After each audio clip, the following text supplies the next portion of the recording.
Welcome to Tech Blueprint, a window that lets you know the latest technology news in the world.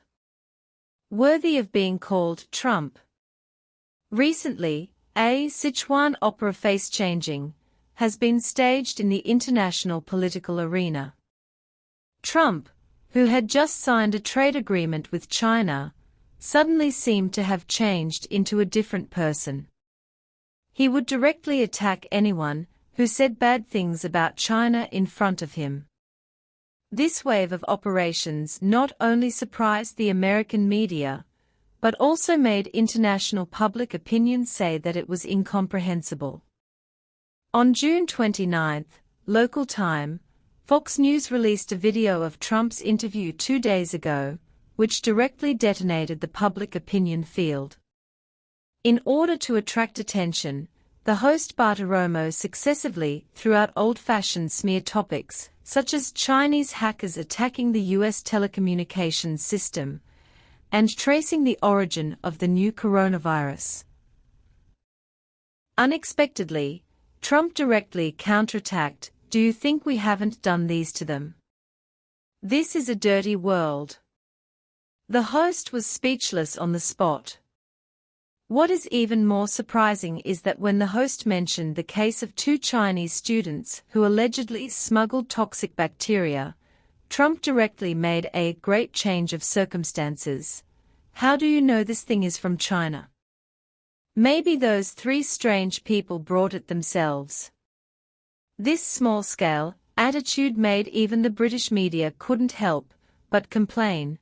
Trump's operation completely broke the defense of the host who was fanning the flames. Behind Trump's sudden change of character is that the U.S. economy is being held at the 7 inches by China.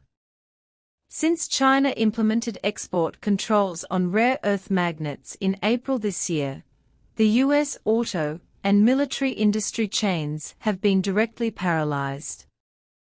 Ford's Chicago plant was forced to stop production for a week due to a shortage of rare earths, and the F-35 fighter production line was also delayed due to insufficient rare earth materials.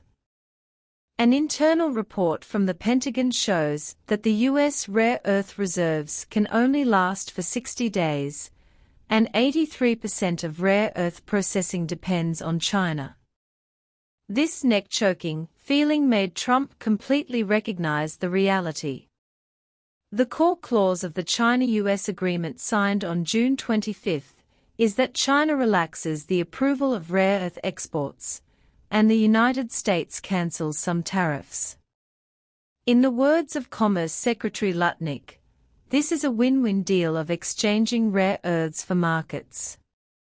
But everyone with a discerning eye knows that the United States is clearly at a disadvantage in this game. 90% of the world's rare earth separation and purification capabilities are in the hands of China.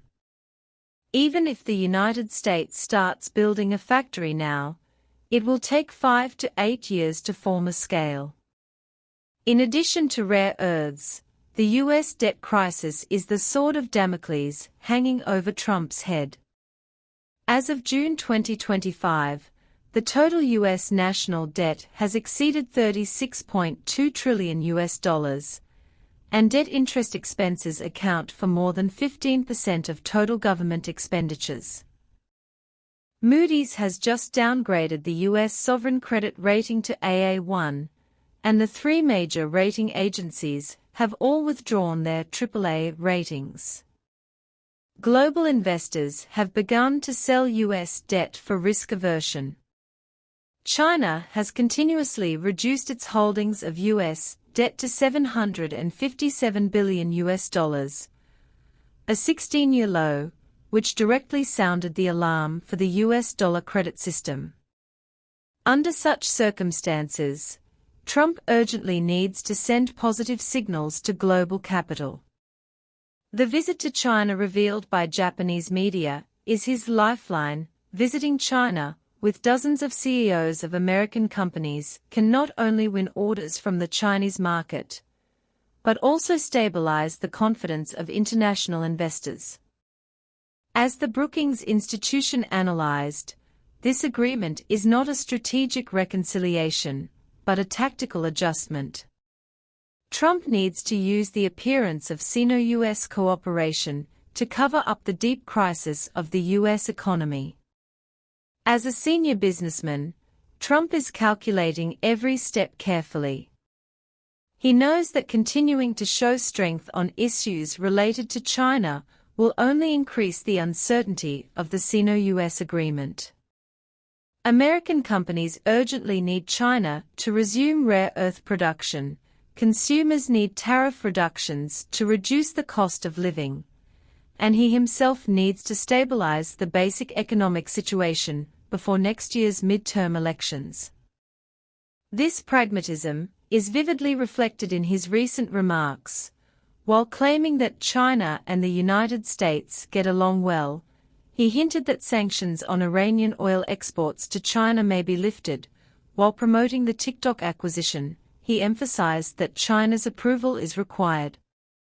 This red face and white face singing together strategy is essentially to gain greater benefits at the negotiating table. Trump's transformation reflects that the underlying logic of the game between major powers is changing. When the tariff weapon fails and the technological blockade backfires, the United States finds for the first time that America first can also hit a wall. China is reshaping its voice in international games through institutionalized persistence, from legal approval of rare earth exports to equality before the rules in the Geneva negotiations.